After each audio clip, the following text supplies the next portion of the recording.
donc notre table ronde va porter la première sur comment lever les freins à l'accès à la culture.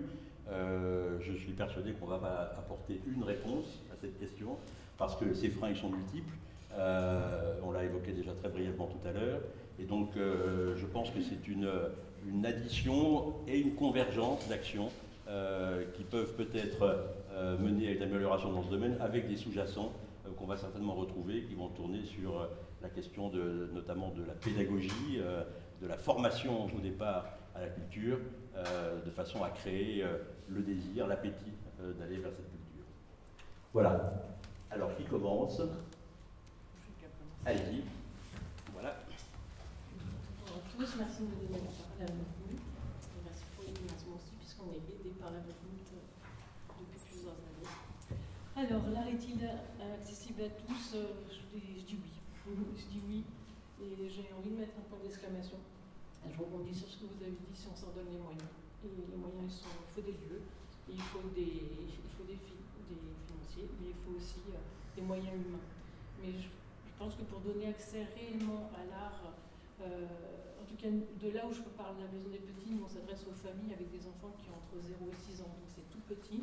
C'est parce qu'on est convaincu que l'art va agir au cœur des familles, même quand on n'a pas les moyens, même quand on se sent éloigné des champs de la culture.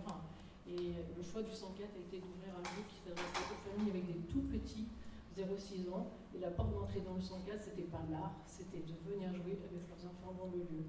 Or, on a eu la stratégie de mettre la Maison des Petits au cœur du 104, géographiquement au cœur du 104. Donc, qu'une famille arrive par le 5 rue Curial, parce qu'on a 2 entrées, ou par le 104 rue d'Aubervilliers, il traverse le 104. Donc, sur son passage, il va croiser des artistes, des expositions, parce qu'il y a toujours une partie de notre travail qui est présenté, des expositions en libre accès.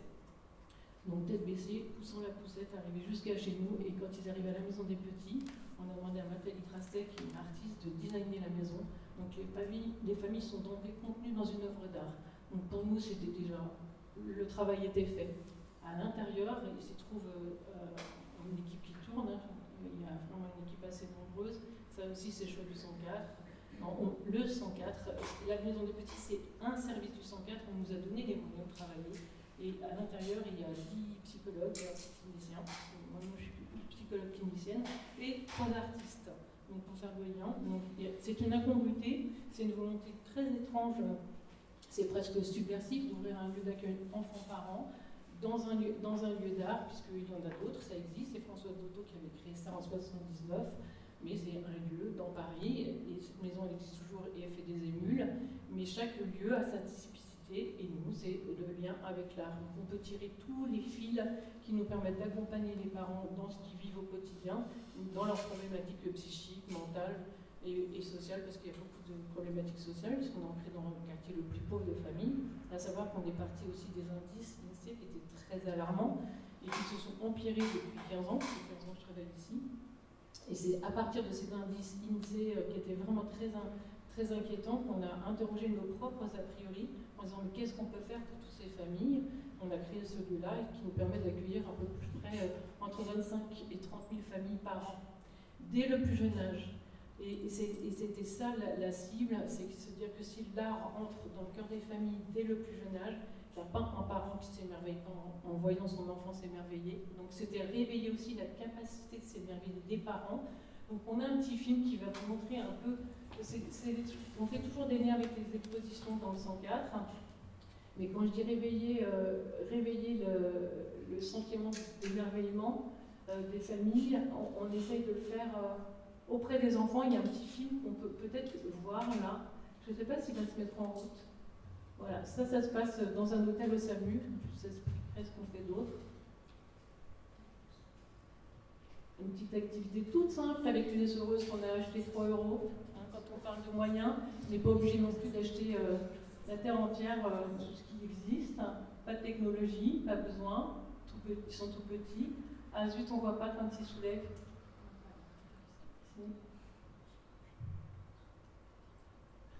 Et là, tout le monde lui dit ouvre. Et en fait, il n'y a pas le son, mais tous les enfants s'exclament, il est émerveillé. Donc ça, c'est un petit enfant qui vit à l'hôtel, qui réside à l'hôtel, et qui a la chance d'avoir nos services, c'est-à-dire que les familles viennent jouer dans la Maison des Petits, on va les chercher, on les ramène dans la Donc ça pour dire que je pense que pour donner accès à l'art dès le plus jeune âge, il faut des lieux. Et il faut des lieux, mais il faut aussi un geste authentique. Le 104 n'a pas pris le parti de mettre des tables et des chaises à la hauteur des enfants, mais de faire vraiment un lieu où les parents se sont sentis respectés et accueillis, qu'ils ont pu investir. Donc, et ce qui continue à faire perdurer le projet et faire que... On ne fait pas de publicité, hein. Vous ne nous avez jamais vu dans la presse en disant venez jouer dans la maison des petits, c'est le bouche à oreille qui fonctionne. Et en fait, le projet est vraiment porté par l'équipe de la maison des petits, mais aussi par l'ensemble de l'équipe du 104. Et je pense que c'est aussi ce portage psychique de la part de tous. Je pense que toute l'équipe est contente qu'il y ait ce lieu-là. Il y a une part sociale qui est faite. Tout ce que c'est psy, ça nous regarde, ça ne sort pas du lieu. C'est un lieu où on accueille les familles anonymement. Donc, quiconque peut venir. Et ça, c'est aussi lever un frein, c'est-à-dire qu'on peut être sans papier, avoir un suivi social, médical, tout ce qu'on veut. On ne décline pas son identité. Ça protège les familles que les informations qu'elles nous délivrent sortent, mais ça nous protège aussi, nous, de la tentation d'aller dire quelque chose vers l'extérieur si on voyait quelque chose qui nous inquiète. Donc ce projet il est vraiment incarné, porté, et je pense que ce qui aussi est très rassurant pour les familles, c'est que ce geste fort que le 104 a souhaité faire avec ce design Bataille Grasset, ça se voit que c'est un projet pérenne, c'est pas un truc qu'on essaye, on fait pas de clientélisme, c'est un projet qui est ficelé. On va pas vers les familles avec qu'est-ce qui vous plairait, mais par contre on écoute, on affine sans cesse notre projet, nous, pour être au plus près des besoins des familles, sans changer pour autant d'évoyer le projet qui est une écoute analytique des familles, c'est-à-dire que pour nous l'art travaille avec les artistes, c'est le rapport à l'inconscient, les artistes nous parlent directement, c'est pour ça que ça nous parle, les œuvres d'art quand on les regarde, et de la même manière nous on écoute l'inconscient qui circule dans la maison des petits, que ce soit les enfants ou les parents. Donc je pense que ce qui rend possible aussi le travail qu'on fait au 104, c'est notre l'ancrage qu'il y a sur le territoire. C'est-à-dire qu'on connaît toutes les institutions, toutes les associations qui sont en lien avec des familles, de près ou de loin. Donc les gens du quartier viennent, les institutions du quartier viennent, ils ont des partenariats avec la Maison des Petits, on reçoit 43 partenaires par an. On reçoit des enfants handicapés, des mères hospitalisées avec leurs enfants, des jeunes filles mères scolarisées. Enfin, on a des écoles, des crèches, des haltes garderies, enfin, toutes petites institutions. Et ça, ce sont les professionnels qui viennent vers nous. Mais quand elles repartent dans leurs institutions, elles peuvent parler aussi du 104. Et elles-mêmes, elles sortent de leurs institutions pour venir chez nous. Et c'est une respiration pour tout le monde. Donc il y a un réseau qui se tisse au fur et à mesure. Et les enfants nous voient. Nous rencontrent à différents temps de leur vie, puisqu'ils commencent petits, la maison des petits et à l'école. Et sur ce format-là, il existe d'autres maisons des petits avec lesquelles vous avez des retours d'expérience, ou c'est vraiment un projet qui est complètement lié au lieu? Alors, non, malheureusement. J'ai envie de dire malheureusement et heureusement. Ça veut dire que Françoise Docteau, quand elle a créé la Maison Verte, elle n'a pas souhaité modéliser son projet, parce que justement, c'est pour que chacun puisse inscrire sa créativité dans le lieu et surtout dans son territoire. Une maison des petits, ça pourrait exister dans une poste, dans une gare, dans une ferme, en tirant les fils du lieu où ils s'implantent. Moi, je pense qu'il y a moyen de le faire avec différents médiums. J'ai envie de dire, nous, c'est l'art parce qu'on est au 104, mais ça pourrait être autre chose. On présente la maison des petits à longueur d'année, j'ai envie de vous dire au monde entier. Je suis allée me présenter notre lieu à Taïwan. Ça fait des émules dans le sens où c'est très intéressant, ça donne très envie, et à la fois peut-être c'est un peu intimidant de se dire il y a des psychologues, alors que nous on ne le dit pas, hein. On accueille sans dire qu'il y a des psychologues, ça s'appelle des accueillantes, les personnes qui travaillent dans ces lieux-là. Mais il y a des choses un peu hybrides. Le seul endroit, il y a un autre lieu d'accueil enfants-parents implanté dans un lieu d'art, c'est à la Friche Belle de Mai à Marseille, mais c'est une association implantée dans le lieu qui ne tire pas tous les fils, alors que nous, on travaille avec l'ensemble des équipes du 104. Donc, et le 104 porte tout le projet. Enfin, c'est vraiment... on fait corps, quoi, il y a quelque chose de très fort. Donc, moi, avec mes collègues RP, ils me disaient je suis allée dans une école, même en 6e, les enfants ils disaient on allait dans la maison des petits quand on était petits. Enfin, dans l'histoire des familles, elles viennent, elles reviennent. C'est-à-dire que quand ils viennent plus dans la maison des petits, ils viennent pour autre chose dans le lieu. Oui, parce que l'idée aussi sur la concentration sur le thème du jour, c'est est-ce que justement la trace que ça laisse, indépendamment de l'accueil, qui est ô combien nécessaire sur un accompagnement avec une qualité de l'écoute tel que vous l'avez proposé, c'est la trace que ça laisse justement sur ces enfants et leurs parents pour la suite et les rendre justement légitimes à aller dans des lieux dits culturels et des lieux d'art. C'est ça aussi l'intérêt. C'était ça le pari, c'était de donner accès à des familles dont on supposait qu'elles ne viendraient pas dans un lieu d'art, parce qu'on a aussi beaucoup d'a priori. Et on s'est donné les moyens, elles étaient là, le premier jour, il y avait la queue jusque dans la rue Curial, donc elles étaient là. Et on n'a pas eu besoin d'aller les chercher au fond. Mais ce qui laisse comme trace, déjà, on ne sait jamais. Mais en tout cas, ça laisse une trace assez certaine. Il y a une chose qui est certaine, c'est que moi, je travaillais pendant 7 ans au musée du Louvre. Je revoyais très peu les enfants revenir dans l'année.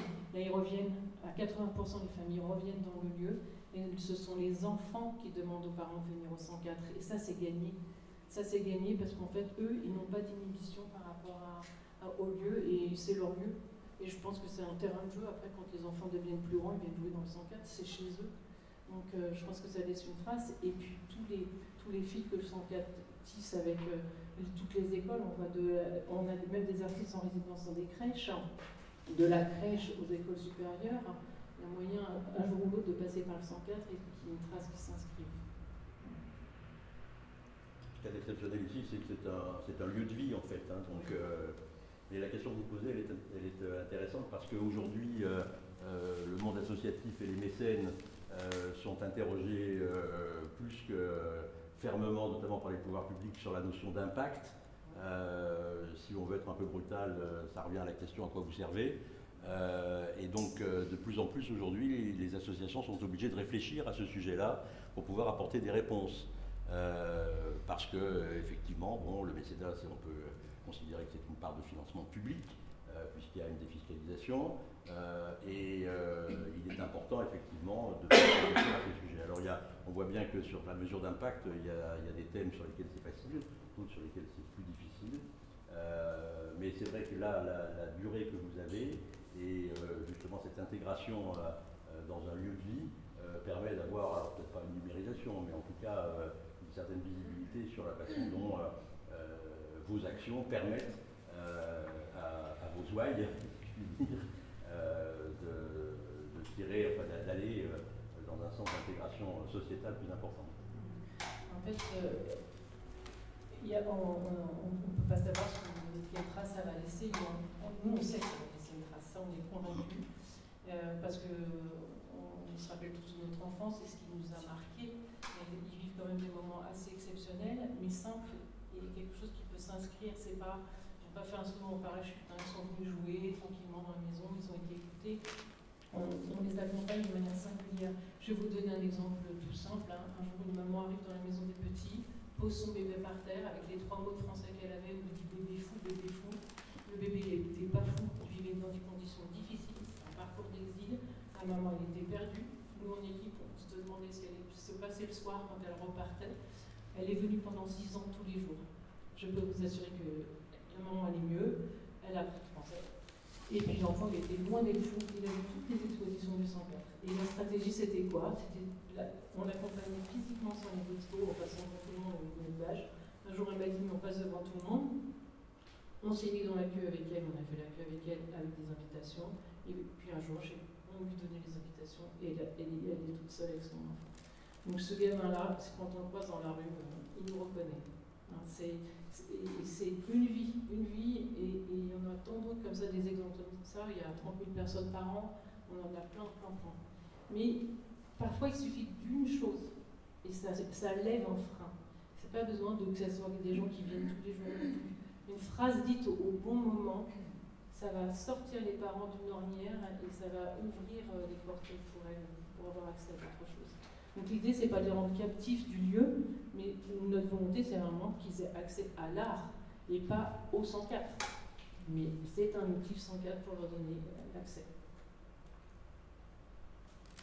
De même que l'art est un outil pour avoir accès à l'intégration sociale. Tout à fait, tout à fait. Et d'ailleurs, juste pour terminer, il y a quelque chose qui me semble fondamental, c'est ce qu'on fait aujourd'hui et qu'on répète à longueur d'année. Les présentations des maisons des petits, on présente à longueur d'année à tout porteur de projet, à toute personne qui a le projet d'ouvrir un lieu, aux écoles de design, parce qu'il y a plein de portes d'entrée en fait pour la Maison des Petits, aux gens qui travaillent avec les enfants. On présente pendant 1 heure, 1 heure et demie, in situ, le projet de la Maison des Petits. Et au point où on se dit maintenant, on a monté une formation pour essayer de développer notre activité pour des gens qui voudraient développer cette activité, mais librement, on va proposer une formation. Je crois que vous êtes vraiment au cœur du sujet en fait, hein, parce que on peut prendre le problème des freins à l'accès à la culture par n'importe quelle entrée, que ce soit le handicap, les questions financières, les questions de niveau social. Je pense que la réponse fondamentale, c'est de commencer petit.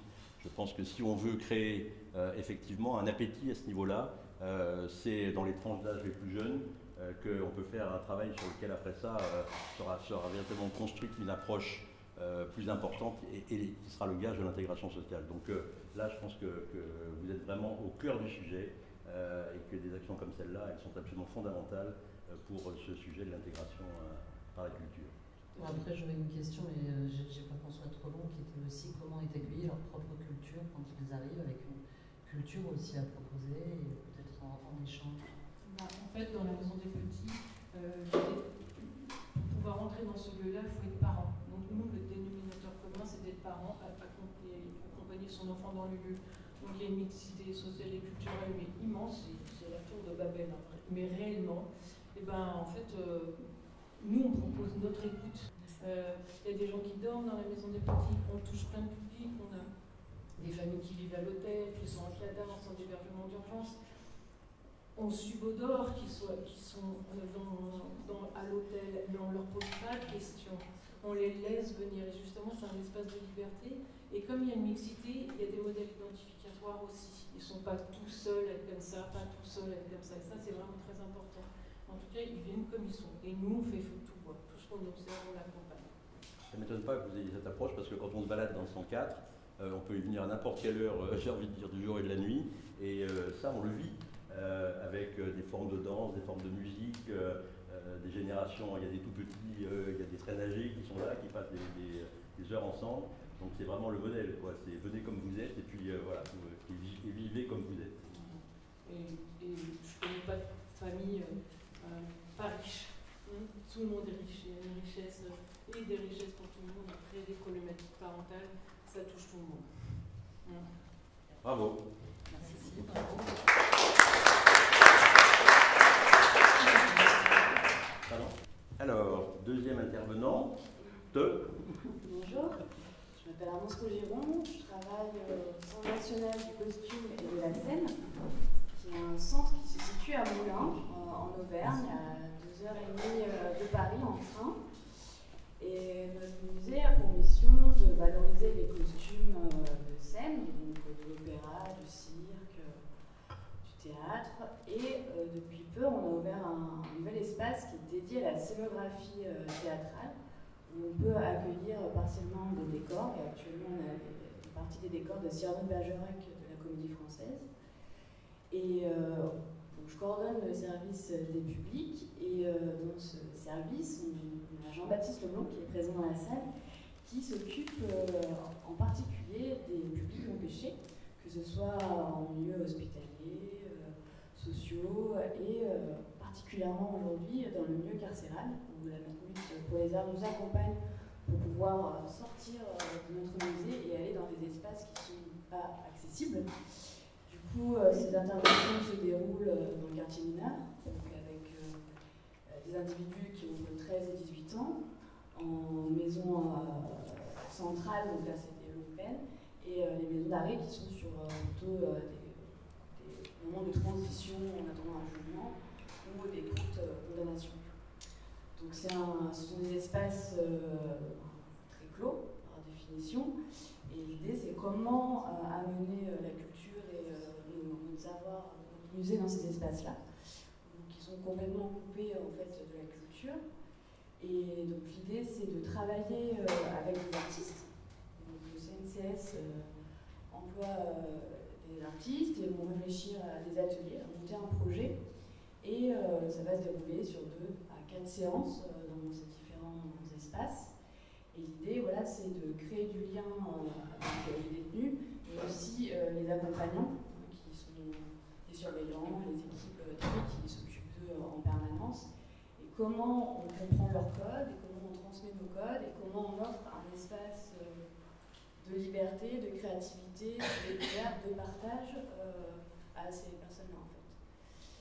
Donc, par exemple, l'année passée, on a pu faire des ateliers slam, qu'on a coordonnés avec des ateliers graphes. Vous avez l'exemple ici, où ils ont travaillé les mots, le message, et comment après le restituer en fresque. Donc, ils ont travaillé avec un slammer et un graffeur. Donc, ça permet, voilà, de sortir de son quotidien, de découvrir un savoir-faire, des techniques, de partager. On a aussi la découverte de techniques comme la linogravure, où ils vont pouvoir vraiment expérimenter une technique en travaillant des choses sur la symbolique, les références qu'ils peuvent avoir. Et on a aussi la chance avec la maison centrale, donc c'est vraiment les longues peines, de pouvoir créer un moment au CNCS. Donc on a pu faire venir un petit groupe sur site, vraiment découvrir le centre en réel. Et, la centrale est dans la même ville. Oui. Voilà, c'est sur le territoire de Moulins, plusieurs entités pour incarcérer les gens. Et du coup, on les fait venir par petits groupes, ils sont encadrés, ils ne sont pas du tout identifiés, c'est vraiment un public tout à fait banal.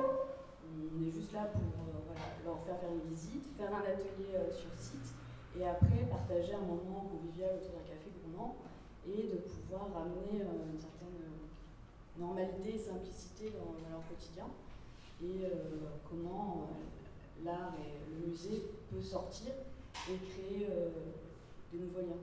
Et même ça peut changer les rapports entre les équipes qui accompagnent ces individus, et autant les individus dans leur quotidien, comment l'art peut les amener à réfléchir, à avoir un autre rapport au monde, à découvrir des loisirs, et de se reconnecter malgré tout au monde.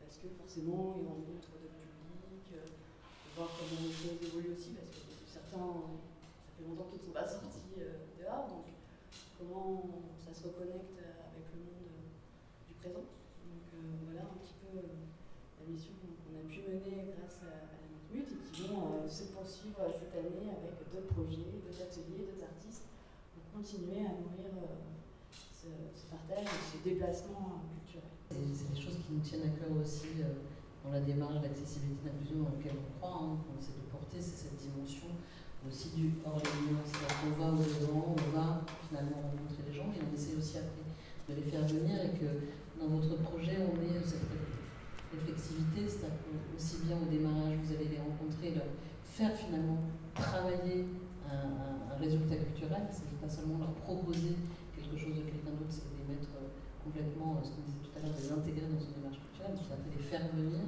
Je trouve que c'est ça qui rend aussi le projet très très beau, comme vous l'avez dit, sans soit stigmatiser de quoi que ce soit. Donc on est encore une fois dans une très grande ouverture. Et juste pour ajouter, l'idée c'est vraiment de co-construire les choses, c'est pas de venir d'imposer un savoir, des connaissances, et comment, par rapport à il y a un protocole, un système où les gens, autant les équipes du musée que les artistes, sont informés d'un protocole très spécifique pour pouvoir accéder à cet espace-là, et comment ensemble on peut réfléchir, penser les choses avec toutes ces règles et contraintes qu'il peut y avoir aussi, la singularité des personnes, le protocole des prisons, et nous, les pratiques artistiques, les outils, et comment on co-construit tout ça, et comment on fait avancer les choses, et ces publics, on peut apporter quelque chose, et pour tout ce qui va être l'aspect des mineurs, ça peut créer des vocations, questionner, regarder le monde différemment, peut-être à retourner dans des musées et susciter d'autres choses. Et ça, c'est important. Et c'est sûr qu'il y a, enfin, quand on regarde un petit peu la question du milieu carcéral, on voit qu'il y a deux problèmes majeurs. Le premier, c'est celui de la vie quotidienne qui est insupportable du fait de la surpopulation. Et le deuxième aspect, c'est celui de la récidive et du fait qu'un très grand nombre de gens, quand ils sortent, retombent, etc. Et donc là, on a, à travers la culture, l'initiation au travail peut être aussi une autre forme, hein, mais en tout cas à travers la culture, on a la possibilité à la fois d'alléger le quotidien, de le rendre moins lourd, moins sombre, et en même temps de préparer le retour à la vie. Donc ça, je pense que sous ces deux angles-là qui sont clés sur la question de la population carcérale, des actions comme celle-là sont super importantes. Merci Merci beaucoup. Merci à vous.